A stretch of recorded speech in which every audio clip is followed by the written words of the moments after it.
Namanya Fuad Zaki. Ia baru saja diterima di sekolah menengah atas Yayasan Pendidikan BDN, Jakarta Barat. Hari ini, dia sedang mengikuti proses pembelajaran jarak jauh atau PJJ. Saat Fuad belajar, Nuriyah, orang tua Fuad, berjualan aneka penganan di depan rumah.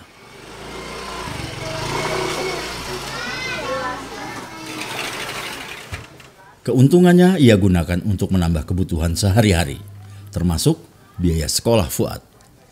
Ya, saya sih berusaha untuk maksudnya sebisa mungkin ya menyekolahkan anak, karena kan anak itu harapan kami dan mereka juga nggak ingin lah sampai putus sekolah. Sebagai orang tua pasti menginginkan anaknya yang terbaik. Jadi saya untuk saat ini mulai berusaha jualan kecil-kecilan kan seperti yang Mas lihat tuh di depan.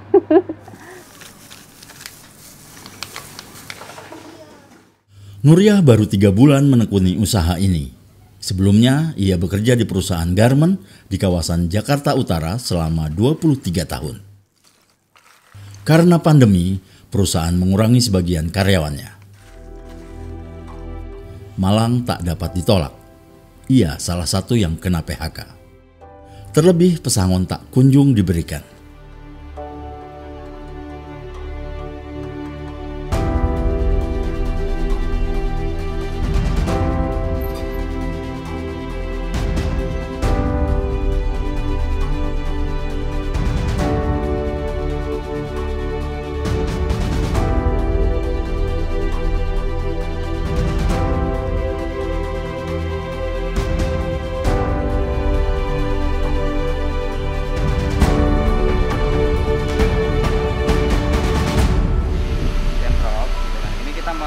Mau pengaduan ulang lah intinya gitu, karena penanganan dari Dinas Tenaga Kerja ini lambat. Sudah sebulan lebih. Kita sudah sampai tahap mediasi, mediasi 1, mediasi 2. Terus untuk saat ini sudah ke tahap provinsi. Alasannya dia nggak mampu, nggak punya uang. Iya, alasannya seperti itu terus, nggak mampu. Itu karena kita nggak mampu. Itu alasan perusahaan itu nggak punya duit itu terus. Bu, Pemkot DKI kan katanya udah nganggarin 2,5 juta buat anak SMA yang nggak diterima gitu. Yang di swasta? Jadi udah dapat belum? Belum. Belum. Tapi udah sempat dengar info itu. Dengar di berita, tapi kan sampai saat ini di sekolahan belum ada info apa-apa. Karena kemarin kan kami harus melunasi buku untuk bulan. Bagi Nuriyah, pesangon itu sangat berguna untuk biaya sekolah Fuad yang tak diterima di SMA negeri di sekitar rumahnya di Jelambar, Jakarta Barat. Menurut Nuriyah, Fuad tak diterima karena usianya tergolong muda, yakni 15 tahun 8 bulan. Dalam peraturan Kementerian Pendidikan, penerimaan peserta didik baru atau PPDB terbagi menjadi 4 seleksi, yaitu zonasi, prestasi, afirmasi, dan penugasan.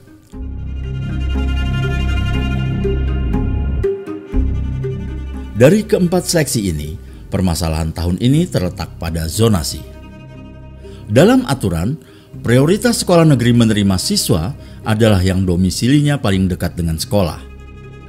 Apabila ada calon siswa yang jarak tempat tinggalnya sama, maka akan dipilih yang usianya lebih tua. Nah, umur itu memang menjadi alat seleksi terakhir apabila pada daya tampung atau peringkat terakhir memiliki jarak yang sama.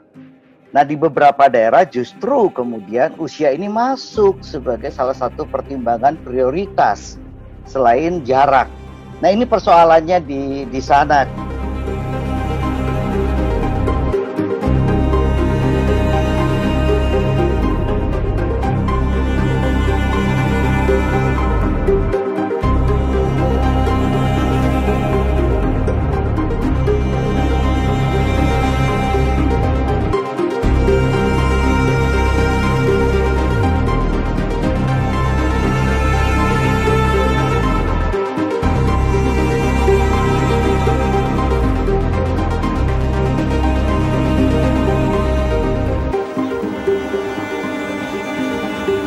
tetap pengen negeri, tadinya pada pengen dapat negeri, masih udah belajar berusaha gitu ya, tapi kok hanya karena umur, usia gitu, jadi dia nggak dapat negeri.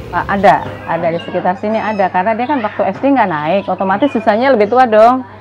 Padahal itu nilainya di bawah nilai anak saya, tapi dia kan masuk SMA negeri karena usianya lebih tua. Itu ada.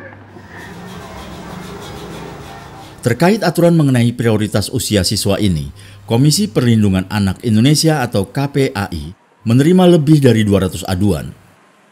Mereka yang melapor kebanyakan siswa yang tak diterima di SMP dan SMA atau SMK negeri. Sebagian besar berada di Jakarta dan sekitarnya. Jajaran dinas pendidikan yang lain, Pak, ketika datang, kami meminta penjelasan itu. Persoalan-persoalan yang dikemukakan oleh pengadu, kami juga bertanya, kalau memang seperti itu dan ada anak-anak kehilangan hak atas pendidikan, tidak diterima di negeri tapi dia miskin, kan berarti dia terancam kehilangan hak atas pendidikan karena mungkin dia nggak mampu gitu bersekolah di swasta. Fuad yang tak diterima di SMA negeri akhirnya harus bersekolah di SMA swasta. Ongkos masuk SMA ini adalah 4,8 juta rupiah. Dan setiap bulannya, Nuria harus membayar SPP anaknya sebesar 475.000 rupiah. Sangat besar ya, karena kan masuk swasta itu biayanya mahal. Terus lagi juga uang lain-lainnya tuh banyak. Apalagi di saat nggak kerja, di saat seperti ini.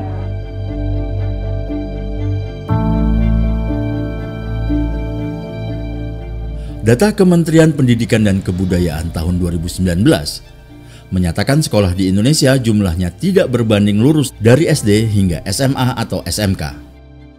Idealnya jika pemerintah mencanangkan program pendidikan dasar 9 tahun atau 12 tahun, maka setiap bangku di SD harus punya pasangan bangku di SMP dan SMA.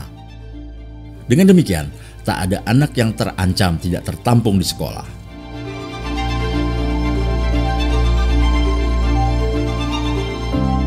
Jadi ini sekolah negeri itu bisa hampir 40 tahun nggak nambah-nambah loh di SMP dan SMA gitu ya. Tapi ini menjadi bertambah, kan yang paling banyak SD itu karena ada SD Impres dulu ya di zaman Soeharto.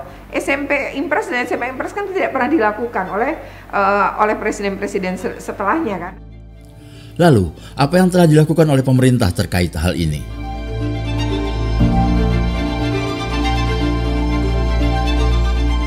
Amandemen keempat Undang-Undang Dasar 45 Pasal 31 Ayat 3 mengamanatkan kepada pemerintah untuk mengalokasikan 20% anggaran pendapatan dan belanja negara atau APBN digunakan untuk pendidikan. Mandat ini ditujukan bagi pemerintah pusat maupun pemerintah daerah. Tujuannya agar ada peningkatan kualitas dan kuantitas pendidikan yang cukup signifikan.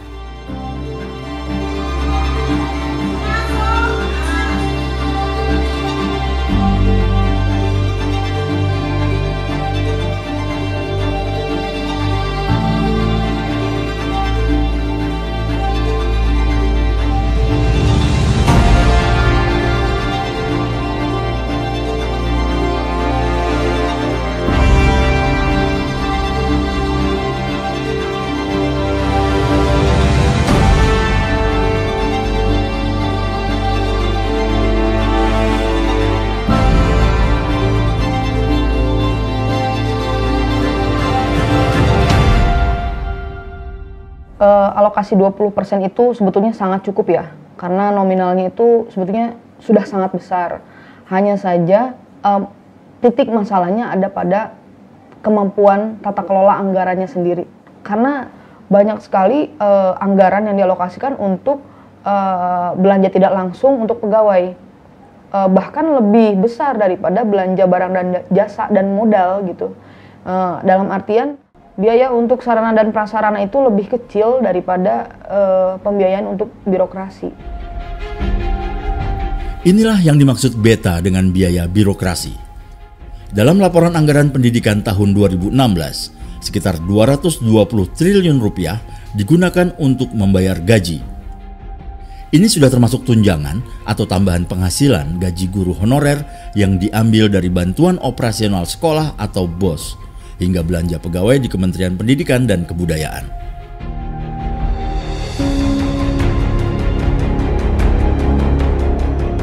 Sedangkan untuk rehabilitasi dan pembangunan gedung diambil dari dana alokasi khusus fisik yang besarnya hanya 2,7 triliun rupiah.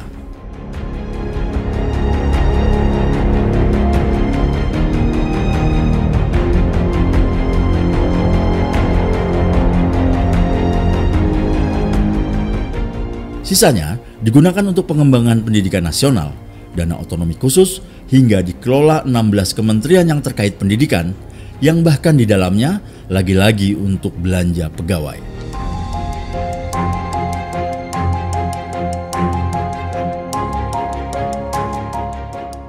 Dengan nilai APBN yang mencapai 419 triliun rupiah, maka secara persentase 52% alokasi ini untuk biaya birokrasi, alias separuhnya.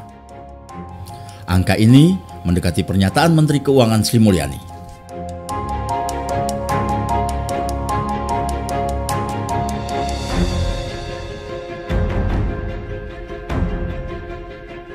Harusnya gaji dikeluarin dari situ. Harusnya. Agar apa? Anggaran pendidikan benar-benar besar. Kalau memang mau meniru ya, negara asal yang menerapkan seperti Jerman dan lain-lain, kenapa mereka bagus pendidikannya? Karena ya itu fokus untuk anggaran kualitas. Dampaknya pembangunan fasilitas yang nilainya hanya 0,6% tak bisa memenuhi kebutuhan infrastruktur dan pendukung pendidikan.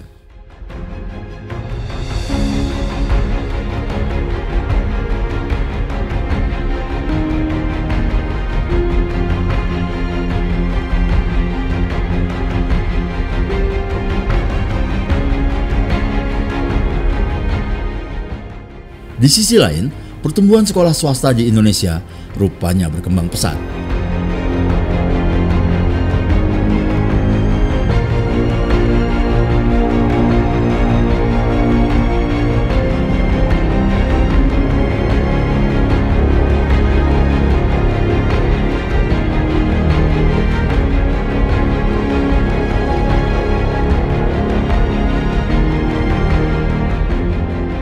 Ya, jadi sebenarnya ketika ingin menambah kapasitas sekolah negeri, baik bangku, kelas, maupun juga jumlah sekolah, kami minta pemerintah daerah tetap memperhitungkan keberadaan sekolah swasta.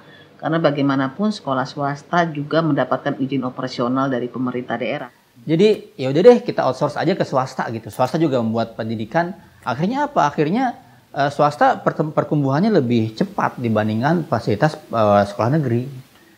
Sekolah swasta yang tumbuh subur selain karena kurangnya sekolah negeri, juga karena tingginya permintaan akan kualitas pendidikan yang lebih baik.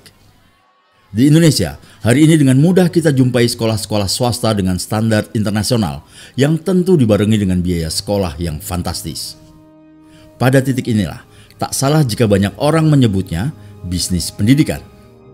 Dan hanya yang mampulah yang bisa menyekolahkan anaknya di sekolah ini.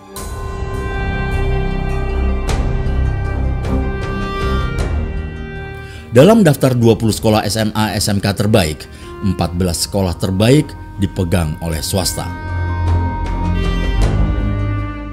Agar diterima sekolah di SMA Pahoa Banten misalnya, orang tua harus mengeluarkan Rp28.800.000 dari kantongnya sendiri.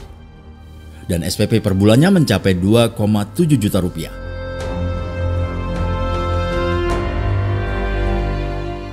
Tapi daftar sekolah terbaik ini didasarkan pada peringkat tertinggi ujian nasional atau UN.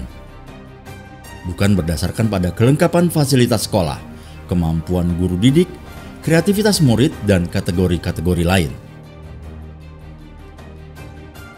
Masalahnya adalah tujuan pendidikan bukan hanya untuk nilai. Kalau kita lihat tujuan pendidikan di dalam Kovenan Hak Ekonomi Sosial Budaya, syaratnya adalah untuk membuat manusia yang menyadari hak-haknya bisa berpartisipasi secara penuh dalam pemerintahan. Jadi nilai menjadi ukuran utama itu sudah salah dalam tujuan pendidikan dan juga sangat bias nanti pada akhirnya. Sekarang jelas pendidikan menjadi pendidikan yang bergaya bank, di mana orang tua merasa pendidikan itu adalah investasi bagi anaknya. Pemerintah juga melihat pendidikan sebagai investasi dari kerja-kerja politiknya. Ketika daya tampung sekolah negeri tidak tersedia, pemerintah daerah harus membiayai warganya itu sekolah di sekolah swasta. Nah, dengan APBD.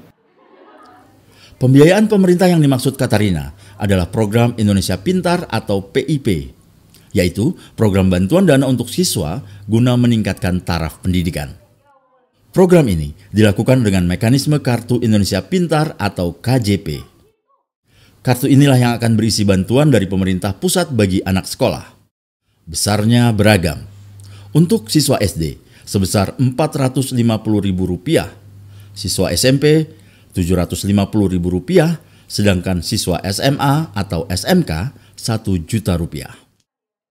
Dengan kartu ini, siswa bisa menggunakan uang itu untuk membeli perlengkapan sekolah, membayar uang SPP, hingga menambah uang saku. Tapi khusus DKI Jakarta, ada tambahan Kartu Jakarta Pintar atau KJP. Fungsinya hampir sama seperti KIP, namun besarnya berbeda. Untuk SD, Rp250.000, SMP Rp300.000, SMA Rp420.000, sedangkan SMK Rp450.000. Bila dana KIP untuk 1 tahun, dana KJP dikeluarkan setiap bulan. Memang kita ada KJP, tapi kan kayak dana awal masuk itu kan besar. Berlaku sampai SMA di sini berlaku. Bahkan sampai kuliah negeri kayaknya berlaku udah ada. KJP? Ya, bukan KJP namanya kalau untuk kuliah, KIP apa gitu lah. Untuk mengatasi permasalahan biaya masuk sekolah swasta, pemerintah DKI Jakarta mengeluarkan kebijakan intervensi dengan memberi bantuan uang pangkal dan KJP+. Untuk siswa SD akan diberi bantuan uang pangkal sebesar Rp1 juta dan Rp130.000 tiap bulannya. SMP Rp1,5 juta dan Rp170.000. Untuk SMA SMK uang pangkalnya sama Rp2,5 juta. KJP Plus untuk SMA Rp290.000, sedangkan SMK Rp240.000. Sebagai rincian, biaya awal yang harus dikeluarkan Nuriyah untuk masuk ke sekolah swasta sebesar Rp4,8 juta. Artinya, untuk membayar SPP Fuad tiap bulan sebesar Rp475.000, Nuriyah tak perlu mengeluarkan biaya lagi. Bahkan sisanya bisa digunakan untuk membeli perlengkapan sekolah seperti seragam, buku, dan lain-lainnya. Tapi Nuriyah perlu menambah Rp2,3 juta dari kantongnya sendiri untuk uang pangkal.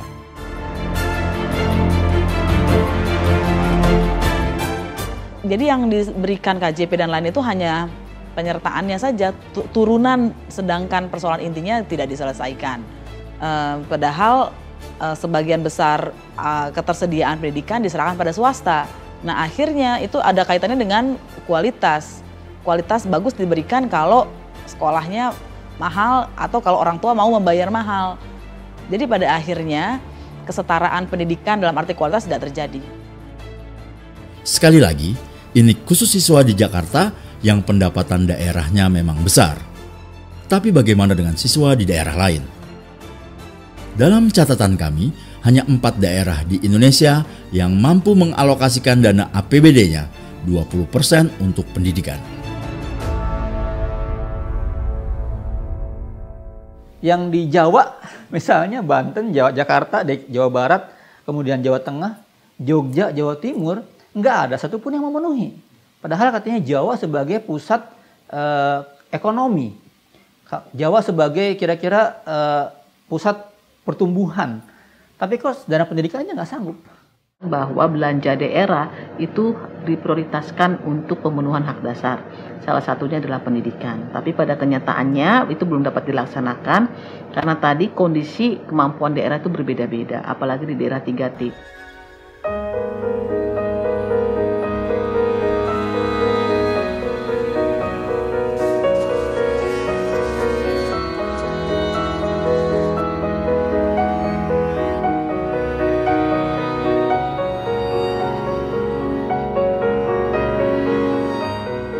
Perlu ada evaluasi dan solusi bagi daerah-daerah yang tak bisa memenuhi 20% anggarannya untuk pendidikan. Tak hanya itu, transparansi penggunaan dana APBD juga perlu dilakukan. Sehingga ketika misalnya kasus kejadian ada anggaran untuk lem Aibon, ya kan, lem Aibon sekian puluh miliar, itu kan nggak akan terjadi. Ya kan, beruntung anggota dewan bicara. Kalau nggak bicara ke publik, kita nggak pernah tahu tuh ada anggaran AIBON seperti itu. Jadi berdasarkan rilis dari ICW bulan Juni 2020 itu salah satu modus yang kerap terjadi adalah pemotongan dana BOS. Dana yang sudah diberikan ke masing-masing daerah memang perlu diawasi. Tapi perencanaannya pun tak kalah penting. Seperti perencanaan anggaran pendidikan tahun 2020. Dari total anggaran sebesar 508,1 triliun rupiah, Kemendikbud mengelola sekitar 75 triliun. 400 miliar diantaranya untuk penanganan COVID. Pertanyaan penting, kok bisa ngambil dari dana pendidikan? Harusnya kan dia ambil dari dana kesehatan. Jadi itu dia yang tadi saya bilang ada semacam akal-akalan. Karena dia kategori untuk pendidik pakai dana pendidikan. Harusnya kan dia misalnya dialokasikan khusus untuk PJJ. Untuk murid-murid yang nggak mampu misalnya beli laptop, beli kuota. Kenapa nggak dialokasikan ke sana? Dalam pemilihan anggota konstituante, urutannya masih sama dengan pemilihan anggota PJJ atau pembelajaran jarak jauh yang dimaksud Muhammad Isnur memang menjadi masalah lain dalam dunia pendidikan kita akhir-akhir ini. Hampir semua elemen pendidikan kita rupanya tidak siap ketika wabah corona mengharuskan kegiatan belajar mengajar dilakukan jarak jauh. Jadi kayaknya kita duluan yang belajar, kita harus belajar dulu, dan mereka lebih mengerti dengan bahasa langsung daripada mereka harus lewat video. Jadi paling saya belajar duluan, setelah itu baru ngejelasin ke anak-anak. Gimana? Yang mana apanya? Nggak tahu yang mana. Iya, bebas, yang mana aja. Saya bingung. Sini boleh, ini kan. Masalah terjadi di berbagai lini, mulai dari kurikulum, metode pengajaran, kesiapan orang tua dan siswa, hingga ketergantungan dengan infrastruktur komunikasi berbasis internet. Banyak warga yang ekonominya pas-pasan, ketambahan beban ketika anaknya diwajibkan memiliki telepon seluler dan paket data internet.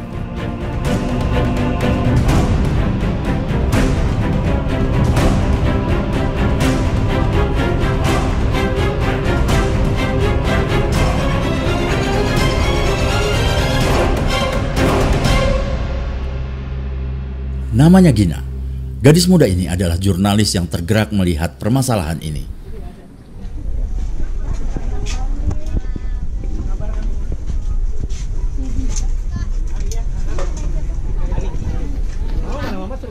Mama, Ibu Kesia. Assalamualaikum Bunda.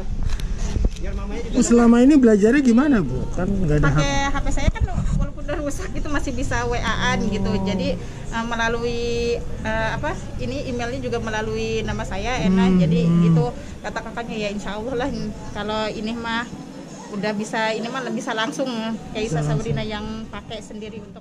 Suatu ketika ibuku tuh lagi buang barang-barang di rumah gitu, yang kayak pianika segala macam bla bla bla, itu lagi dikasihin ke orang yang membutuhkan. Nah terus dikasih ke pemulung dekat rumah gitu kan. Terus ternyata pemulungnya minta handphone, Bu ada nggak handphone bekas yang kira-kira masih bisa dipakai gitu? Nggak apa deh yang udah jelek tapi masih bisa dipakai.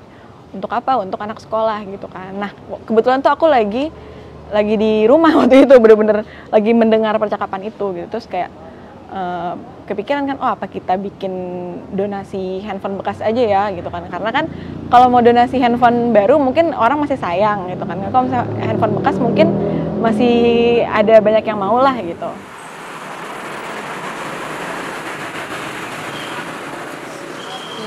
Satu orang, luar biasa nggak? Tapi chargernya nggak ada guys. Ada ding. Suzon aja harga. Dia ngasih handphone kayak ginian juga. Ya. Dari ide menjadi sebuah gerakan. Kini Gina Galia sedang mendata 88 ponsel yang dikirim dari berbagai donatur. Nantinya, gawai ini akan ia bagikan kepada siswa yang membutuhkan. Ini HP apa sih? Oh, Advan yang Barcelona. Bisa nggak sih? Oh, tapi 3G kayaknya ya Kak. Aku dan teman-teman buka untuk Jabodetabek ternyata demand-nya sampai nabire gitu loh.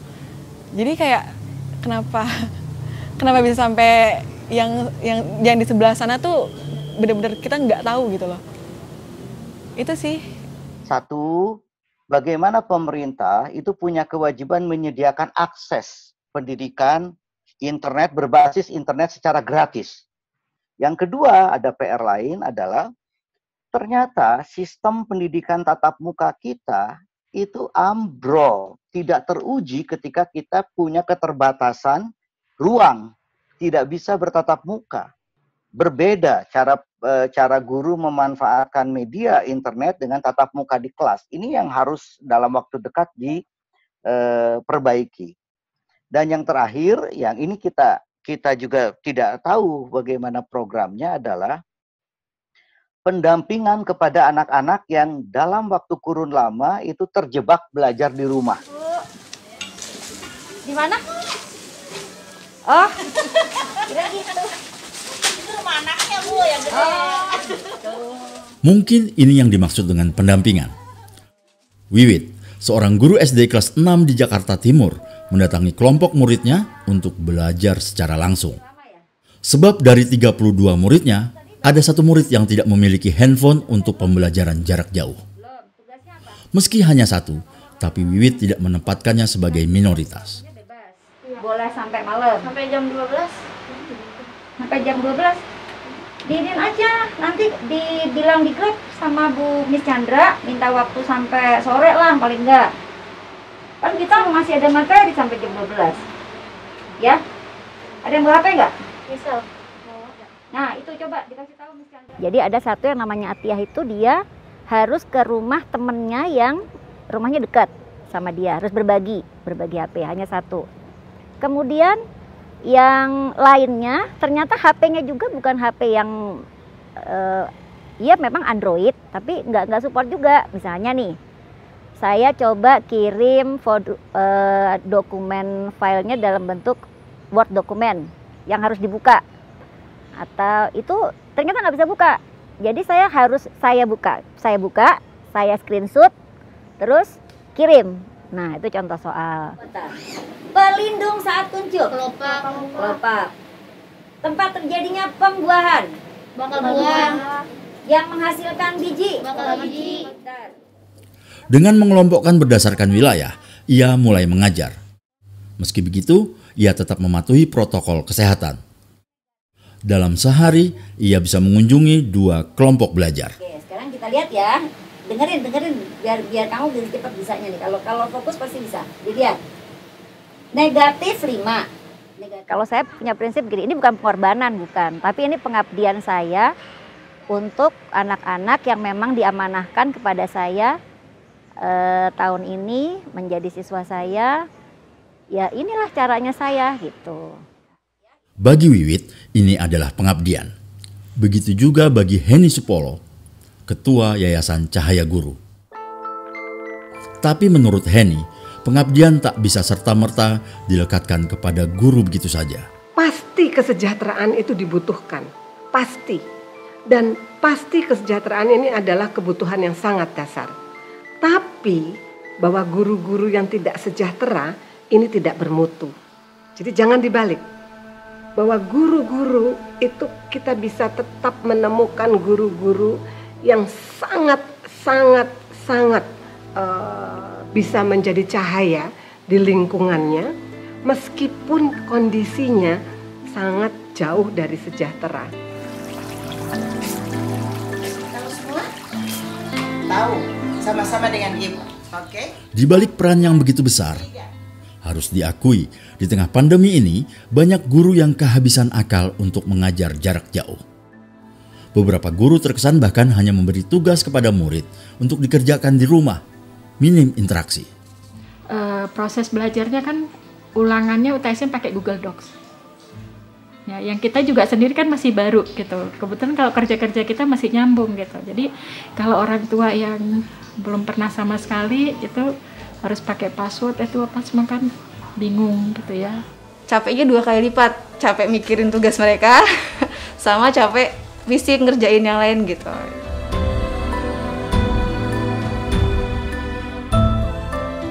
Di masa pandemi ini, di masa pembelajaran jarak jauh ini harus membuat formula belajar mengajar yang tetap memperhatikan kondisi sekitar anak-anak gitu. Terus jangan samaratakan. harus berkeadilan kalau menurut saya. Jadi jangan gini, biarin aja nggak punya pakai data, orang kita maunya IT gitu kan ya. Misalnya kita mau pakai yang sudah yang inovasinya lebih inilah gitu, misalnya pakai, tapi nggak mendukung gimana gitu. Jadi menurut saya itu sangat tidak berkeadilan.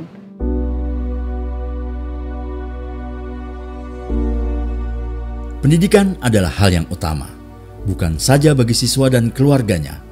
Lebih jauh, ini adalah pertaruhan masa depan bangsa. Kalau pemerintah kemudian mengatakan misalnya izin sekolah swasta adalah dengan izin usaha, nggak salah, karena undang-undangnya mengatakan dapat. Ini adalah sebetulnya